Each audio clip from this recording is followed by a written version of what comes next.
Hello everyone. Welcome to For Nurses Preparation YouTube channel. I am Neeraj Kumar Kathal.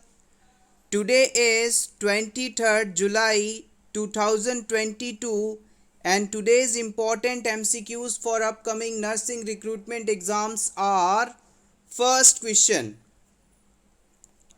A nurse is caring for a client with a diagnosis of cancer of prostate.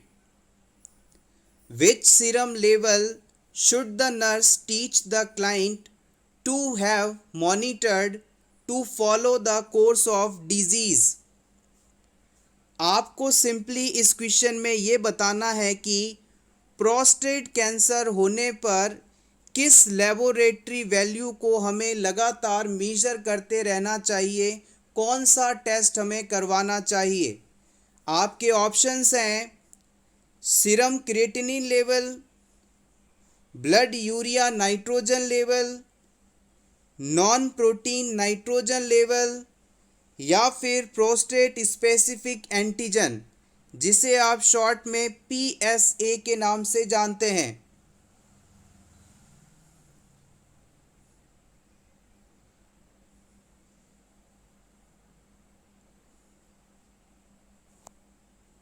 The right answer is option 4. It is prostate specific antigen. Prostate gland male reproductive system का part है और ये urinary bladder के नीचे located रहती है। ये gland semen का निर्माण करती है। जितना ज़्यादा किसी पर्सन के अंदर प्रोस्टेट स्पेसिफिक एंटीजन का लेवल होगा, उतना ही ज़्यादा उसके अंदर ट्यूमर वर्डन देखने को मिलेगा। प्रोस्टेट स्पेसिफिक एंटीजन, इसे आप दो और नामों से भी जानते हैं। पहला है गामा सेमाइनो प्रोटीन। आप चाहें तो इसे नोट कर सकते हैं या फिर आप इसका स्क्रीनशॉट ले लीजिएगा आपके रिवीजन के लिए। गामा सेमाइनो प्रोटीन या फिर इसे कैलिकैरिन 3 के नाम से भी जानते हैं।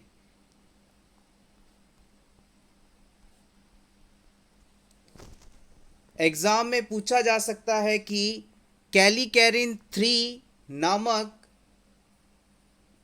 सब्सटेंस का लेवल किस प्रकार के कैंसर में बढ़ा हुआ मिलता है, या फिर गामा सेमाइनो प्रोटीन नामक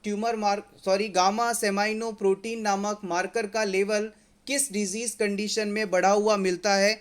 तो आप वहाँ बताएंगे कि प्रोस्टेट का कैंसर होने पर इसका लेवल बढ़ा हुआ मिलता है और इसी का दूसरा नाम है prostate specific antigen. Take screenshot for your revision.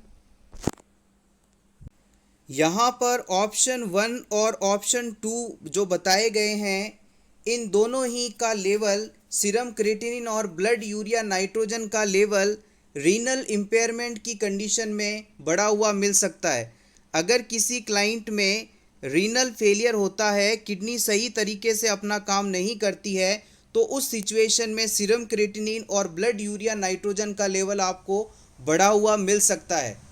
इसका एक कारण ये भी हो सकता है कि जब जो ब्लैडर से निकलने वाले यूरिथ्रा के चारों तरफ पाए जाने वाली प्रोस्टेट ग्लैंड का साइज़ बढ़ता है, तो इस ग्लैंड के बढ़ने के कारण यूरिथ्रल ओपनिंग बंद हो जाती है और इसकी वजह से यूरिन का फ्लो प्रॉपर हो नहीं पाता। यूरिन में रुकावट आने के कारण जो किडनी फंक्शन पर भी प्रभाव पड़ सकता है। लेकिन याद रखिएगा, किसी भी क्लाइंट में सीरम क्रिएटिनिन और ब्लड यूरिया नाइट्रोजन का बढ़ा हुआ लेवल ये कभी नहीं बताता कि इस क्लाइंट में प्रोस्टेट कैंसर का मेटास्टेसिस हो रहा है। So option 1 and 2 both are incorrect. Option 3 के अंदर बताया गया नॉन प्रोटीन नाइट्रोजन, ये प्रोटीन बॉडी में प्रोटीन के डाइजेशन के बाद, प्रोटीन के मेटाबॉलिज्म के बाद बनने वाले वेस्ट प्रोडक्ट जैसे कि यूरिया, क्रिएटिनिन, यूरिक एसिड और अमोनिया के बढ़े हुए लेवल को बताता है और ये कहीं भी प्रोस्टेट कैंसर से रिलेटेड नहीं है। Next question, the first event of puberty in girls. Girls में प्यूबर्टी की शुरुआत में सबसे पहला कौन सा इवेंट होता है, कौन सा साइन देखने को मिलता है? Option A menarche, option B thelarche, option C pubarche, option D pain abdomen.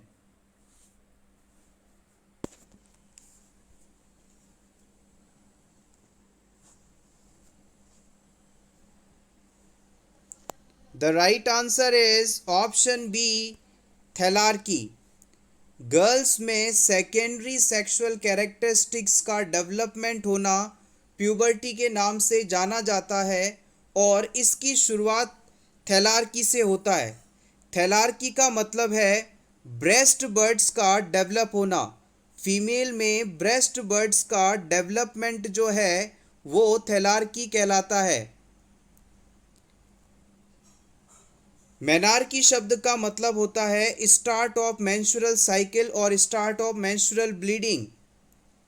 प्यूबार्की का मतलब होता है प्यूबिक हेयर्स की ग्रोथ होना, प्यूबिक एरिया में हेयर्स की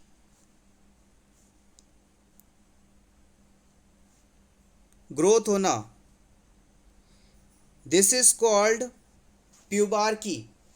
menarche is a first menstrual bleeding, thelarche is a breast buds development and this is the first sign of puberty in girls and pubarchy is a pubic hair growth। अगर आपसे पूछ लिया जाए कि mail के अंदर puberty के समय सबसे पहले कौन सा इवेंट देखने को मिलते हैं तो आप बताएंगे टेस्टिस का enlargement. Next question, which statement is not true about ovaries. Ovaries के लिए कौन सा स्टेटमेंट सही नहीं है? The ovaries are 2 in number, ovary संख्या में 2 होती हैं। Option B, secretion of estrogen is an important function of ovaries, ovaries estrogen का सिक्रीशन करती हैं। Option C, secretion of testosterone is also important function of ovaries, इनके द्वारा testosterone का सिक्रीशन होता है। Option D, secretion of progesterone is also important function of ovaries, ovaries के द्वारा प्रोजेस्टेरॉन का सिक्रीशन होता है। कौन सा स्टेटमेंट सही नहीं है ओवरीज के लिए?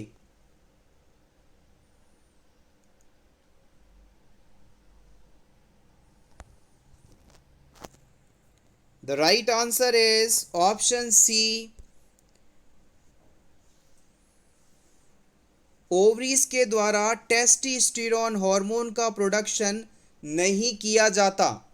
टेस्टोस्टेरोन का सिक्रीशन टेस्टिस का इम्पॉर्टेंट फीचर है जो कि मेल्स में पाए जाते हैं। ओवरी संख्या में 2 होती है, बिल्कुल सही है ये point.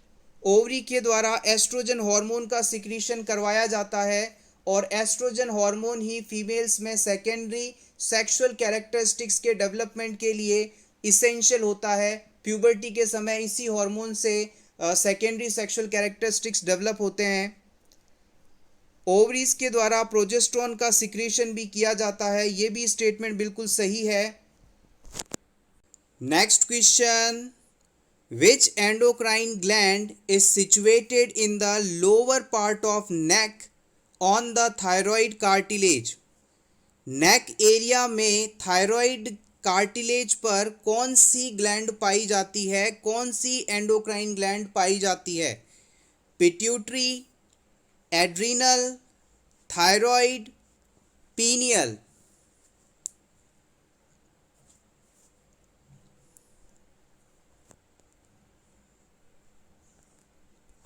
The right answer is option C. हमारे नेक में, हमारी गर्दन में लैरिंग्स के थायराइड कार्टिलेज के ऊपर एच शेप या इसे आप बटरफ्लाई शेप ग्लैंड भी कहते हैं पाई जाती है, जिसका नाम है थायराइड ग्लैंड। देखने में ये ग्लैंड बहुत ही ज़्यादा सुंदर होती है, ब्यूटीफुल होती है और इस ग्लैंड को हम एंडोक्राइन सिस्टम की लार्जेस्ट ग्लैंड के नाम से भी जानते हैं। याद रखिएगा, एंडोक्राइन सिस्टम की लार्जेस्ट ग्लैंड है थायराइड ग्लैंड। इस ग्लैंड की लोकेशन के बारे में बात करते हुए हमने डिस्कस किया थायराइड कार्टिलेज को। हमारा जो लैरिंग्स होता है, जिसे आप वॉइस बॉक्स के नाम से जानते हैं, इस लैरिंग्स के अंदर टोटल 9 कार्टिलेजेस पाए जाते हैं, जिनमें थायराइड कार्टिलेज संख्या में 1 होता है और मोस्ट प्रोमिनेंट होता है। इस क्वेश्चन को भी प्रीवियस एग्जाम में कई बार पूछा गया है। फिर आता है क्रिकोइड कार्टिलेज, ये भी संख्या में 1 है। फिर आता है एपिग्लोटाइटिस, ये भी संख्या में 1 होता है। और उसके बाद में आता है एरिटेनॉइड कार्टिलेज, ये संख्या में 2 होते हैं। फिर आता है कॉर्निक्यूलेट कार्टिलेज, ये भी संख्या में 2 होते हैं। और फाइनली आता है क्यूनिफॉर्म कार्टिलेज, ये भी संख्या में 2 होते हैं। तो इस प्रकार total 9 cartilages are found in the larynx. Exam में लैरिंग्स का कौन सा कार्टिलेज नहीं है, इस तरह से 4 ऑप्शन देकर आपसे पूछा जा सकता है। इसके अलावा पिट्यूटरी ग्लैंड आपके ब्रेन में पाई जाती है। एड्रिनल ग्लैंड को आप सुप्रारीनल ग्लैंड के नाम से जानते हैं, ये आपकी किडनी के ऊपर पाई जाती है। और लास्ट ऑप्शन में पीनियल ग्लैंड दिया गया था, इसके बारे में कुछ इंपॉर्टेंट पॉइंट्स डिस्कस कर लेते हैं। Pineal gland also known as pineal body और एपिफाइसिस सेरेब्री। पीनियल ग्लैंड को आप पीनियल बॉडी या फिर एपिफाइसिस सेरेब्री के नाम से भी जानते हैं। It is a tiny gland in your brain that's located beneath the back part of the corpus callosum. हमारे ब्रेन के जो सेरेब्रम वाला पार्ट होता है, इस सेरेब्रम वाले पार्ट जिसके द्वारा ब्रेन को 2 हाफ पार्ट्स में डिवाइड किया जाता है, इसे कॉर्पस कैलोसम कहते हैं। इस कॉर्पस कैलोसम के जस्ट नीचे पीनियल ग्लैंड पाई जाती है। इस पीनियल ग्लैंड के द्वारा मिलेटोनिन हार्मोन का सिक्रीशन किया जाता है और ये भी एंडोक्राइन सिस्टम का पार्ट है। एंडोक्राइन सिस्टम में जितनी भी ग्लैंड्स आती हैं, सभी एंडोक्राइन ग्लैंड्स कहलाती हैं। और ये एंडोक्राइन ग्लैंड्स अपने सिक्रीशंस को डायरेक्टली ब्लड में डिलीवर करती हैं। इनमें किसी भी प्रकार की डक्ट नहीं पाई जाती। These are the ductless glands. इसके ऑपोजिट यदि बात की जाए तो एक्सोक्राइन ग्लैंड्स वह ग्लैंड्स होती हैं जिनमें डक्ट पाई जाती हैं और ये अपने सिक्रीशंस को टारगेटेड ऑर्गन तक पाइप या डक्ट के थ्रू पहुंचाती हैं। आप चाहें तो इसका स्क्रीनशॉट ले लें, इंपॉर्टेंट है। Next question, one of the functions of cerebellum is to. आपको इन चारों ऑप्शंस में से सेरिबेलम के क्या फंक्शन होते हैं उसे सेलेक्ट करना है। Serve as passes between spinal cord and brain. Spinal cord और ब्रेन के बीच में एक रास्ते के रूप में होता है, एक पैसेज वे के रूप में होता है ये। Option B, maintain balance, coordination and muscular control. Cerebellum balance, coordination और मसल कंट्रोल के लिए रिस्पॉन्सिबल माना जाता है। Option C, conduct nerve impulses, ये नर्व इम्पल्सेस का ट्रांसमिशन करवाता है। या फिर maintain an area of reason, thought, memory, sensation, ये थॉट, मेमोरी, रीजनिंग और सेंसेशन से संबंधित फंक्शंस परफॉर्म करता है।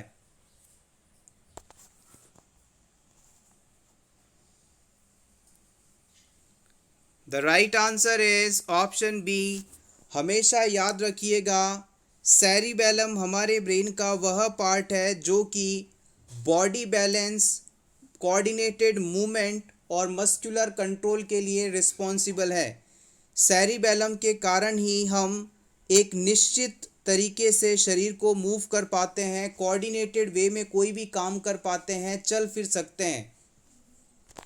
Next question, neural tube defects can be prevented by giving mother's.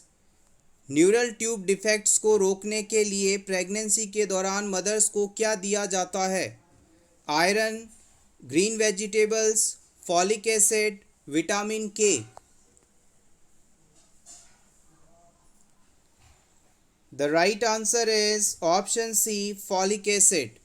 Folic acid को हम विटामिन B9 के नाम से जानते हैं और इसके प्रेगनेंसी के दौरान इस्तेमाल से न्यूरल ट्यूब डिफेक्ट्स नहीं होते। Next question, the umbilical cord contains. Umbilical cord में क्या पाया जाता है? 2 arteries, 2 vein, 1 artery, 1 vein, 2 artery, 1 vein, none of the above.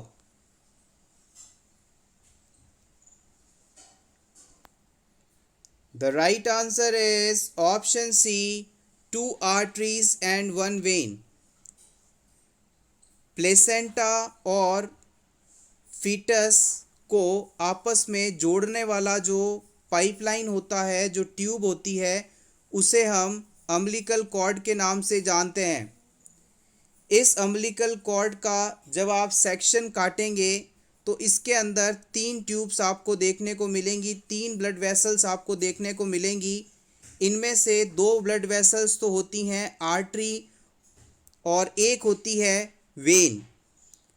Umbilical arteries deoxygenated blood यानी इम्प्योर ब्लड को फीटस से प्लेसेंटा की तरफ लेकर जाती हैं, जबकि अम्बिलिकल वेन ऑक्सीजनेटेड यानी ऑक्सीजन रिच ब्लड को प्लेसेंटा से फीटस तक लेकर आती हैं। इसी अम्बिलिकल वेन के थ्रू न्यूट्रिएंट्स भी बच्चे तक पहुंचते हैं।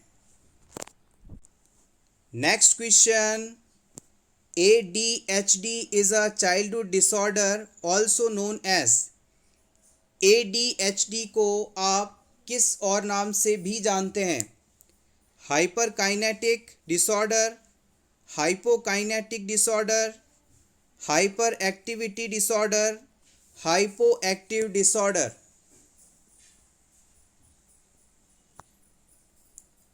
Correct answer option C, hyperactivity disorder. ADHD का फुल फॉर्म है attention deficit hyperactivity disorder, इसलिए इसे हम हाइपर एक्टिविटी डिसऑर्डर के नाम से भी जानते हैं। इस डिजीज़ से सफरिंग बच्चे एक जगह पर नहीं रुक पाते, एक जगह शांति से नहीं बैठ सकते, वो लगातार कोई ना कोई फिजिकल एक्टिविटी करते रहते हैं।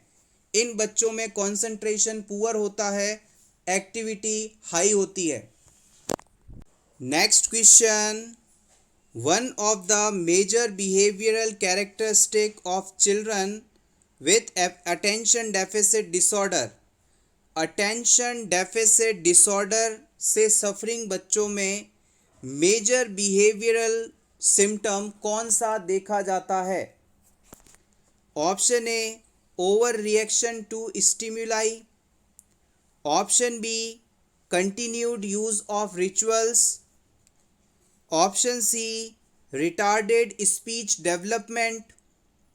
Option D, inability to use abstract thoughts।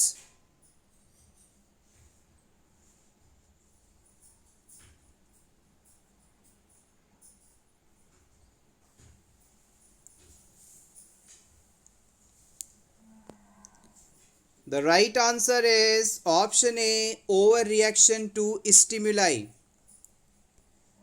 Attention deficit disorder से सफरिंग बच्चे किसी एक्सटर्नल स्टिमुलाई के लिए हाईली रिएक्टिव होते हैं, यानी कि जैसे ही उन्हें कोई एक्सटर्नल एनवायरनमेंट से आई नॉइज़ सुनाई देती है, तुरंत उनका ध्यान उस नॉइज़ की तरफ चला जाता है और वो अपने प्रेजेंट काम को छोड़कर उसकी तरफ अट्रैक्ट होते हैं, उसकी तरफ मूव होते हैं।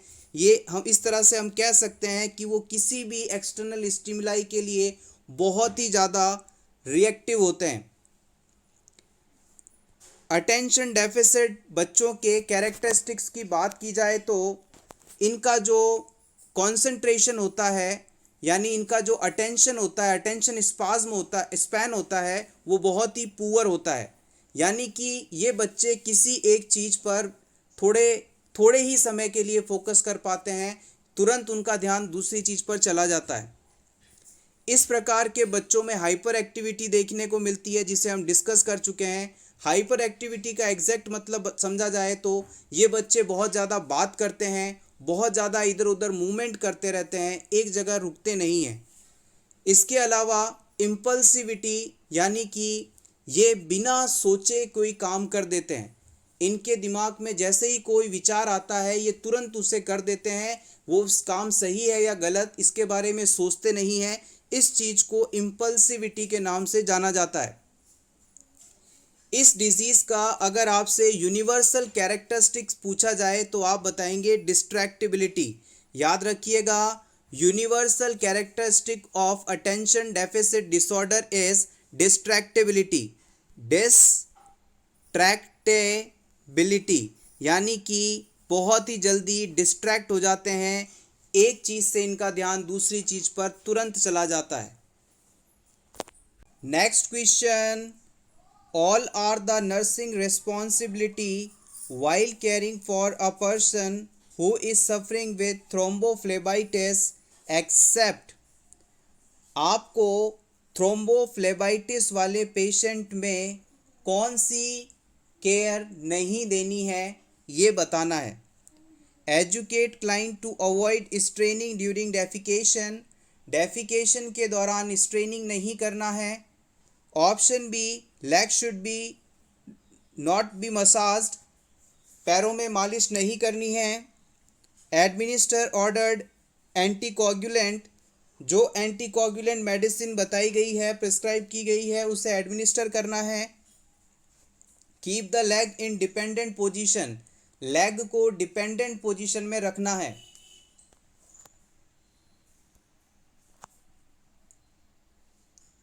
The right answer is option D, keep the leg in dependent position. Thrombophlebitis क्या है इसे जान लेते हैं। अगर किसी क्लाइंट की वेन में थ्रोम्बस की प्रेजेंस के कारण इन्फ्लामेशन आ जाए तो ये कंडीशन थ्रोम्बोफ्लेबाइटिस कहलाती है और प्रेगनेंसी के दौरान ये कंडीशन काफ़ी देखने को मिलती है। किसी क्लाइंट की वेन के अंदर क्लॉट की प्रेजेंस के कारण इन्फ्लामेशन आ जाए, सूजन आ जाए तो ये कंडीशन थ्रोम्बोफ्लेबाइटिस कहलाती है और ये प्रेगनेंसी से एसोसिएटेड कंडीशन है। इस प्रकार की कंडीशन में पेशेंट को हम कभी भी उसके लेग को, एक्सट्रीमिटी को डिपेंडेंट पोजीशन में रखने के लिए नहीं सजेस्ट करते। डिपेंडेंट पोजीशन का मतलब है जब पेशेंट कुर्सी पर बैठता है तो इस प्रकार से अपने पैरों को नीचे लटका कर बैठता है, ये पोजीशन डिपेंडेंट पोजीशन है। डिपेंडेंट पोजीशन में पैर का जो सर्कुलेशन है उसमें जो वीनस रिटर्न है वो धीमा हो जाता है और ये क्लाइंट के लिए इस कंडीशन में सही नहीं है। Let's see exact rational.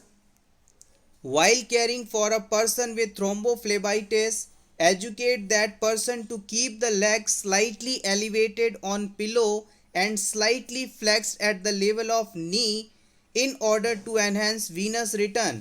आप कभी भी पेशेंट को पैर को इस तरह से लटका कर बैठने के लिए नहीं कहेंगे, डिपेंडेंट पोजीशन में लेग को रखने के लिए नहीं कहेंगे। आप इस पेशेंट से कहेंगे कि आप अपने पैर को हमेशा पिल्लो का सपोर्ट देकर हल्का सा ऊपर रखें और नी एरिया में पैर को थोड़ा सा मोड़ कर रखें। घुटने वाले हिस्से से हल्का सा पैर मुड़ा होना चाहिए और नीचे जो पैर है उसके नीचे कोई पिल्लो आदि का सपोर्ट देकर उसे हल्का ऊपर रखना है। इससे जो वीनस रिटर्न है, वीनस फ्लो है, वो अच्छा रहेगा और पेशेंट में कॉम्प्लिकेशन नहीं देखने को मिलेंगे। Next question, what is the management of persistent hiccups.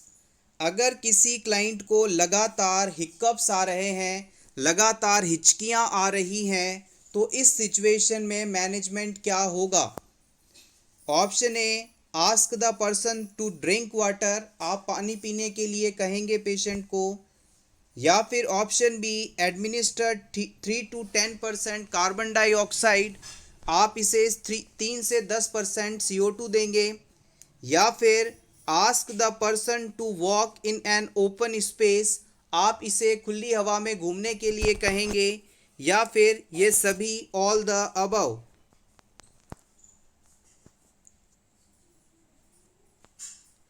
The right answer is option B, administer 3 to 10% carbon dioxide. Hiccups यानी हिचकी और ये डायफ्रैग्मेटिक स्पाज्म के कारण होती है। जब हमारे डायफ्राम में स्पाज्म होते हैं तो इसके कारण क्लाइंट को लगातार हिकअप्स होते हैं, हिचकियां आती हैं, और ये सिचुएशन होने पर हम क्लाइंट को 3 to 10% कार्बन डाइऑक्साइड देते हैं। Next question, fibro optic items are disinfectant with. Fibro optic items को किस से डिसइंफेक्ट किया जाता है? 0.5% क्लोराइन, 2% ग्लूट्रैल्डिहाइड, 50 to 70% अल्कोहल, या फिर Savlon.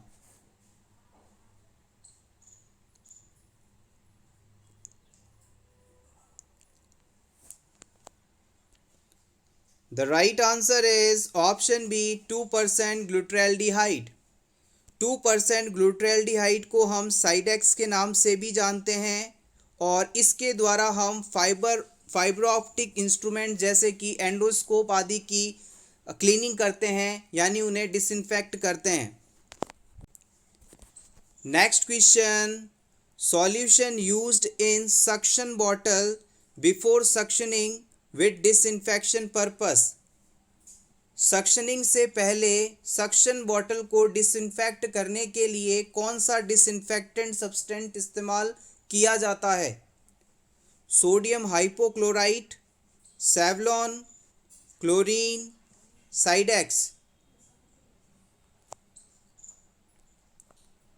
The right answer is option A, sodium hypochlorite. Next question, a nurse is caring for a client who had total hip replacement. What nursing action should be incorporated into plan of care to prevent thrombus formation? Total hip replacement surgery के बाद patient में thrombus formation ना हो जाए, इस चीज़ को prevent करने के लिए कौन सा नर्सिंग एक्शन इम्प्लीमेंट किया जाएगा? आपके ऑप्शंस हैं, turning the client from side to side, हम इस पेशेंट को करवट बदलवाते रहेंगे, साइड टू साइड टर्न करते रहेंगे। Option 2, encouraging the client to perform ankle exercises, हम इस क्लाइंट को एंकल एक्सरसाइज परफॉर्म करने के लिए कहेंगे। Option 3, getting the client up to sit in chair for as long as tolerated, हम इस पेशेंट को बेड से उठाकर चेयर पर बिठाएंगे जितनी देर वो बैठ सकता है। या फिर ambulating the client when the effects of anaesthesia subside, जैसे ही एनेस्थीसिया का इफेक्ट हटेगा हम इस पेशेंट को एम्बुलेट करेंगे, घुमाएंगे, फिराएंगे, चलाएंगे। What is the exact reason, what is the exact thing that you will do to prevent the condition in patient of total hip replacement?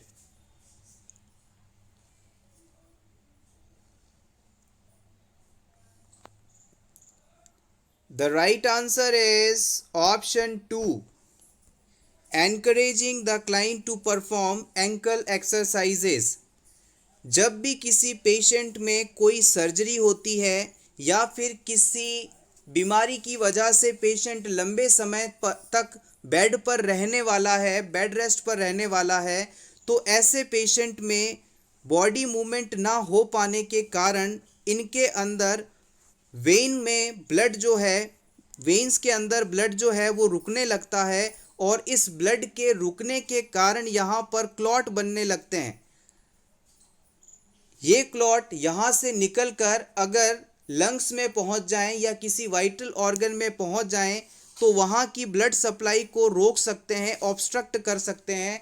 और अगर इन वाइटल ऑर्गन्स जैसे कि लंग्स आदि तक ब्लड सप्लाई नहीं पहुंची तो वहाँ पर टिश्यू डेथ हो सकती है और पर्सन के अंदर डिफ़िकल्टी हो सकती है, कॉम्प्लिकेशंस हो सकते हैं। तो इन पेशेंट्स में ये ब्लड क्लॉट ब्लड वेसल में ना बने, इसके लिए इन्हें थोड़ा बहुत मूवमेंट करवाना ज़रूरी है। इस यहाँ पर थ्रोम्बस शब्द का मतलब आप समझ गए हैं, बेसिकली क्लॉट से है। अगर इस पेशेंट को हम बेड पर लेटे रहने के दौरान एंकल एक्सरसाइज परफॉर्म करने के लिए कहेंगे तो एंकल की मूवमेंट के कारण यहाँ के जो मसल्स हैं उनमें कॉन्ट्रैक्शन होगा और मसल में कॉन्ट्रैक्शन होने की वजह से यहाँ की वेन्स पर दबाव पड़ेगा और इस दबाव से ब्लड रुकेगा नहीं, आगे की तरफ मूव करता रहेगा। आपने देखा होगा बेड रिडन पेशेंट में डीवीटी पंप्स लगाए जाते हैं। इन डीवीटी पंप का काम क्या है, इनमें एक समय में हवा भरती है और फिर ये हवा निकल जाती है, यानी इन्फ्लेट होते हैं तो यहाँ प्रेशर बढ़ता है और फिर ये डिफ्लेट होते हैं तो प्रेशर रिलीज होता है। बेसिकली इस मशीन के द्वारा हम लोअर एक्सट्रीमिटी में ब्लड के फ्लो को मेंटेन करवा रहे हैं, ब्लड को इस पैरों वाले हिस्से में रुकने नहीं देते हैं। अगर ये ब्लड रुका रहा तो यहाँ पर क्लॉट बन सकता है और पेशेंट में फर्दर सीवियर कॉम्प्लिकेशंस देखने को मिल सकते हैं। तो अगर पेशेंट बेड पर है और इसे आप अपने पैर को डॉर्सीफ्लेक्स मूव कराने के लिए कहेंगे। डॉर्सीफ्लेक्शन का मतलब होता है पैर के पंजे को ऊपर की तरफ खींचना, पैर के पंजे को ऊपर की तरफ खींचना और फिर नॉर्मल पोजीशन में आने देना। इस तरह से पेशेंट लेटा हुआ अगर ये मूवमेंट करेगा तो इस मूवमेंट के कारण यहाँ की मसल्स में कॉन्ट्रैक्शन होगा और मसल में कॉन्ट्रैक्शन होने के कारण इस ब्लड वेसल पर दबाव पड़ेगा और ब्लड यहाँ से तेज़ी से ऊपर जाएगा। ब्लड जब तक चलता रहेगा, फ्लो होता रहेगा, उसमें किसी भी प्रकार का क्लॉट नहीं बन सकता। लेकिन अगर ब्लड रुका तो वहाँ डेफिनेटली क्लॉट बनेगा। यही मैकेनिज़्म है, यही चीज़ है आपको इस पेशेंट को करवानी रहेगी। एग्जैक्टली आप देखना चाहें इसकी लैंग्वेज में तो इसे आप समझ सकते हैं इस प्रकार से। एंकल मूवमेंट यानी कि पैर के टकने वाले एरिया में मूवमेंट करवाना, यानी पैर को डॉर्सीफ्लेक्स करवाना।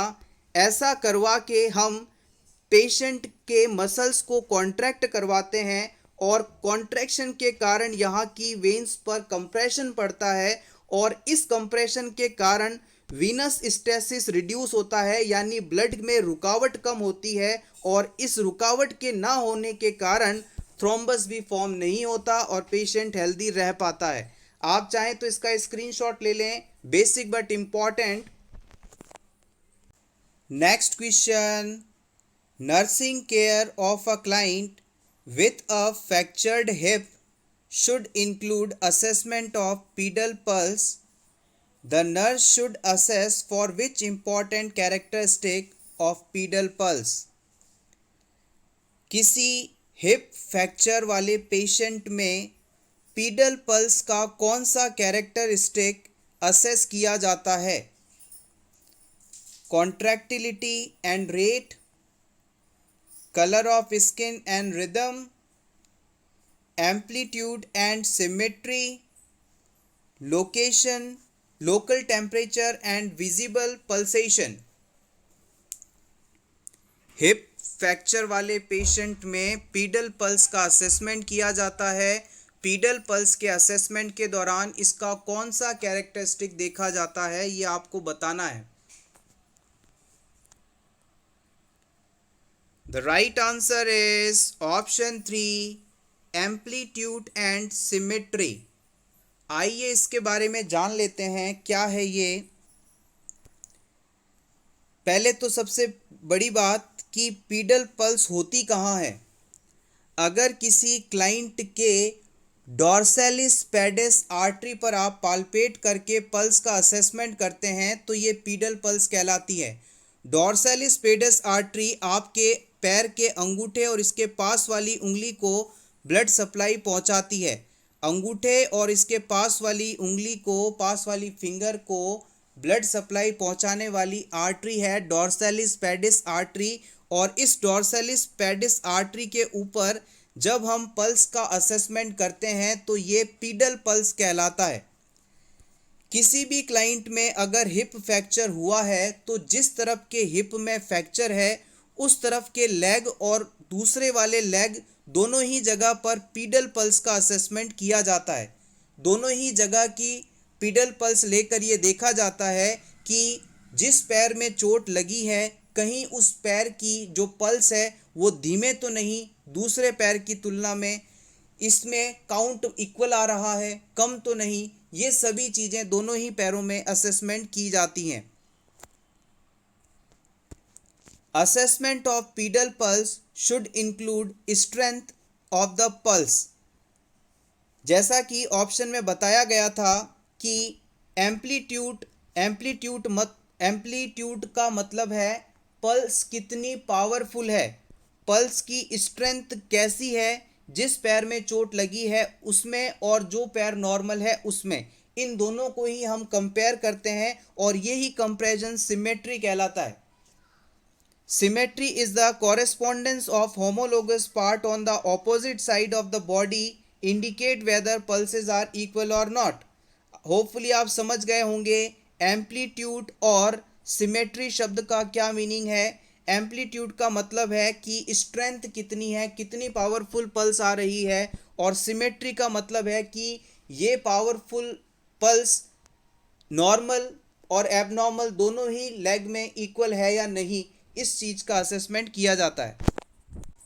Next question, severe acute malnutrition in young children is defined as. कौन सा कैरेक्टरिस्टिक किसी बच्चे में सीवियर एक्यूट माल न्यूट्रिशन को बताता है। Option A, weight for age score less than -3, height for age score less than 3 and edema, height for age score less than 3 और weight for height less than 3 और edema। Option D, height for age score less than 3 और weight for age less than 3 और edema।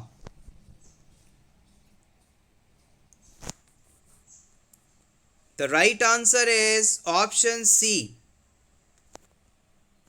किसी भी बच्चे को आप severely acute मालनरिश्ड उस समय डिक्लेयर करेंगे जब उस बच्चे में height for age less than 3, mid upper arm circumference less than 115 millimetres पर mm और बाइलेटरल पीडिंग एडिमा प्रेजेंस हो। अगर ये कैरेक्टरिस्टिक प्रेजेंट हैं तो आप इस बच्चे को सीवियरली एक्यूट मालनरिश्ड चाइल्ड डिक्लेयर कर सकते हैं। टेक स्क्रीनशॉट, प्रीवियस एग्जाम में इसे पूछा गया है, इंपॉर्टेंट है। Next question, normally sub centre caters to population of. कितनी आबादी पर एक सब सेंटर ओपन किया जा सकता है? 1000 की आबादी पर, 5000 की आबादी पर, 2000 की आबादी पर या 8000 की आबादी पर?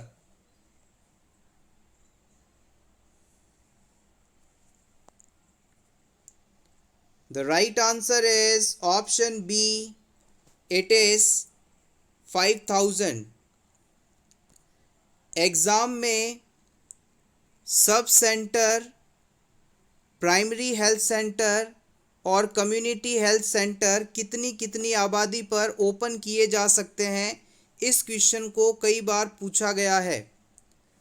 अगर आपसे पूछा जाए कि नॉर्मल एरियाज़ में, मैदानी क्षेत्रों में, यानी कि जिन स्थानों पर हम इजीली ट्रैवल कर सकते हैं, जा सकते हैं, उन जगहों पर एक सब सेंटर को यदि आप ओपन करना चाहते हैं तो इसके लिए कम से कम 5000 की आबादी होनी चाहिए।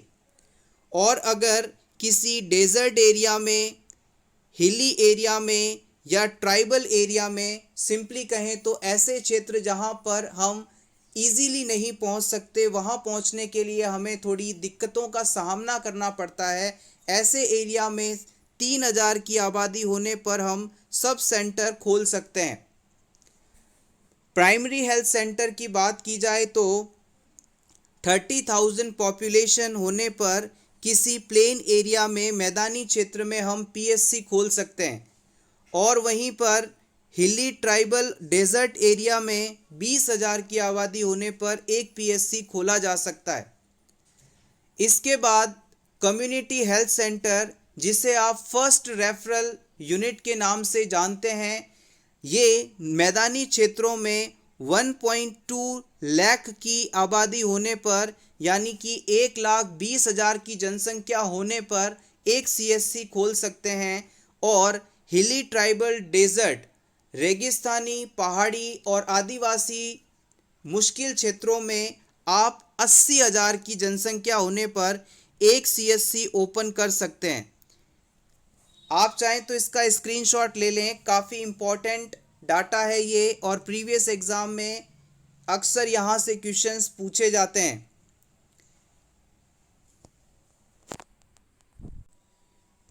Next question, a nurse is caring for a patient whose status is post total laryngectomy.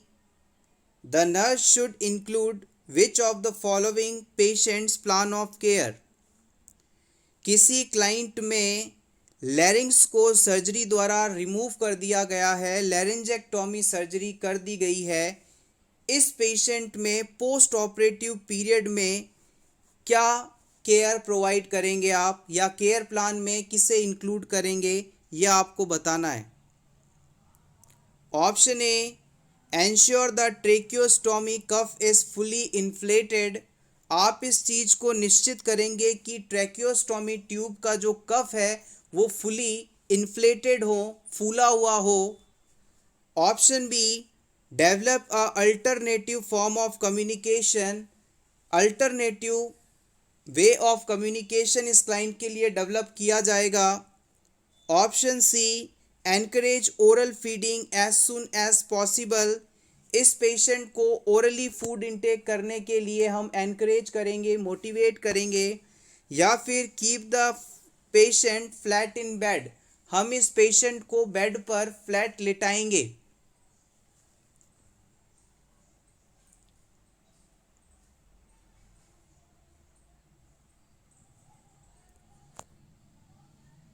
The right answer is option A. Client में लैरिंजेक्टोमी की गई है और इस लैरिंजेक्टोमी के बाद ट्रेकियोस्टोमी ट्यूब लगी है, तो यानी बात अब रेस्पिरेशन से रिलेटेड है, तो इससे ज़्यादा कोई इम्पॉर्टेंट चीज़ हो ही नहीं सकती। अगर किसी क्लाइंट में ट्रेकियोस्टोमी ट्यूब लगी है तो उसमें रेस्पिरेशन को प्रॉपरली मेंटेन करने के लिए ट्रेकियोस्टोमी ट्यूब के कफ को इन्फ्लेट करना, फुलाना बहुत ही ज़रूरी है। अगर क्लाइंट में ट्रेकियोस्टोमी ट्यूब का कफ नहीं इन्फ्लेटेड होगा तो एयर लीकेज होगा और पर्सन को रेस्पिरेशन रिलेटेड डिफ़िकल्टीज होंगी। इस चीज़ को हम एक डायग्राम के थ्रू समझने की कोशिश करते हैं, बहुत ही इम्पॉर्टेंट चीज़ है ये मान लीजिए किसी क्लाइंट का माउथ है और ये इसकी ट्रैकिया है और ये इस क्लाइंट की ईसोफेगस है। क्लाइंट में आपने ट्रेकियोस्टोमी ट्यूब लगा दी, इस जगह पर ट्रेकियोस्टोमी ट्यूब इंसर्ट कर दी। अब इस ट्रेकियोस्टोमी ट्यूब का जो कफ है, बैलून है, उसे आपने इन्फ्लेट कर दिया, इसे आपने फुला दिया। एग्ज़ाम में आपसे ये क्वेश्चन पूछा जा सकता है कि ट्रेकियोस्टोमी ट्यूब हो या एंडोट्रेकियल ट्यूब हो, ये दोनों ही आर्टिफिशियल एयरवेज हैं और इन आर्टिफिशियल एयरवे में लगी जो कफ होती है उसको इन्फ्लेट करने का क्या मेन पर्पस होता है। तो याद रखिएगा, अगर आपके दिमाग में ये आंसर है कि इस कफ के द्वारा ये ट्यूब फिक्स रहती है, अपनी एक निश्चित जगह पर बनी रहती है, तो आप बिल्कुल गलत हैं। चाहे ट्रेकियोस्टोमी ट्यूब हो या एंडोट्रेकियल ट्यूब हो, इन्हें अपनी निश्चित पोजीशन में बनाए रखने के लिए कभी भी कफ नहीं होता, कफ में हवा नहीं भरी जाती। एंडोट्रेकियल ट्यूब या ट्रैकियोस्टोमी ट्यूब के कफ को इन्फ्लेट करने के फुलाने के दो बड़े कारण हैं, जिसमें सबसे बड़ा और पहला कारण है कि इस कफ के कारण जो एयर है वो लीक नहीं होती।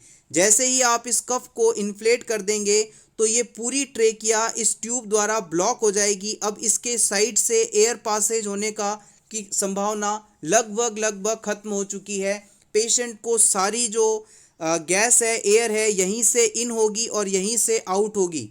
यहाँ पर किसी भी प्रकार का लीकेज नहीं होगा। दूसरी बात, पेशेंट में रिस्क ऑफ एस्पायरेशन, पेशेंट के स्टमक से कोई भी सिक्रीशन अगर रिगर्गिटेट होते हैं तो ये सिक्रीशन यहाँ से लंग्स की तरफ ट्रेकिया में नीचे नहीं जा पाएंगे, क्योंकि यहाँ पर ब्लॉकेज क्रिएटेड है कफ की वजह से, तो ये सिक्रीशन यहीं रुक जाएंगे। तो याद रखिएगा, ट्रेकियोस्टोमी ट्यूब हो, एंडोट्रेकियल ट्यूब हो, दोनों में ही कफ लगाया जाता है, इन्फ्लेट किया जाता है। इसके दो कारण हैं, पहला रिस्क ऑफ एक्सपायरेशन को कम करना और दूसरा एयर लीकेज को प्रिवेंट करना। कभी भी इसे लोकेशन पर फिक्स करने के लिए नहीं लगाया जाता, ये इसका इंडिकेशन या यूज नहीं है। Next question, which of the following agents causes discolouration of teeth if taken with milk. इन सभी ऑप्शंस में से आपको उस मेडिसिन को सेलेक्ट करना है जिसे अगर मिल्क के साथ लिया जाए तो इससे दांतों का कलर बदल सकता है, टूथ डिस्कलरेशन हो सकता है। Options are tetracycline, penicillin, metronidazole, ciprofloxacin.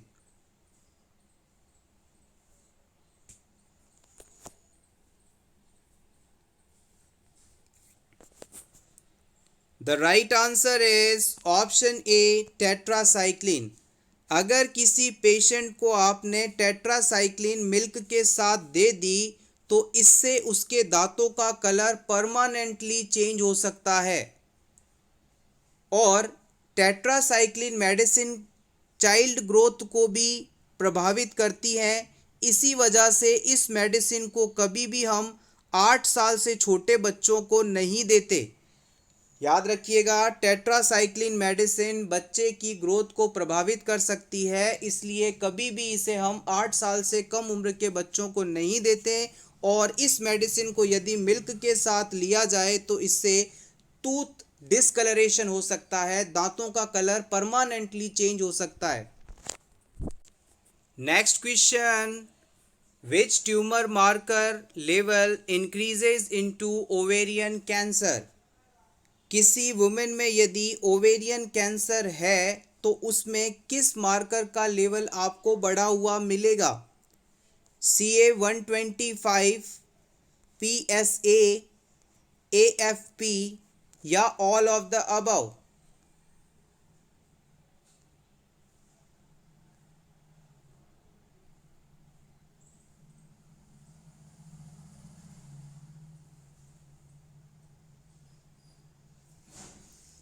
The right answer is option A, CA-125। CA-125 इसका फुल फॉर्म यदि आपसे पूछा जाए तो इसे आप